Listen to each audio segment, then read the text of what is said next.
One of the greatest challenges during this COVID-19 epidemic is that our ability to communicate with First Nations, to have reliable communication, is limited because of the lack of infrastructure in our First Nations communities, such that the quality internet service is not the situation in First Nations, and our communication with First Nations is very poor because of, especially in the remote communities, and it is really disheartening that we're living in an age that we do not have the adequate internet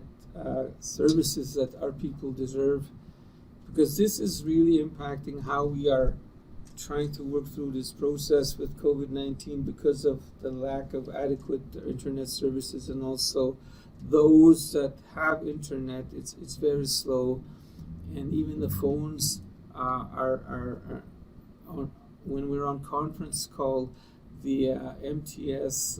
services need to be upgraded, or whatever systems services are provided, that they need to be upgraded, but it's something that's challenging at this time.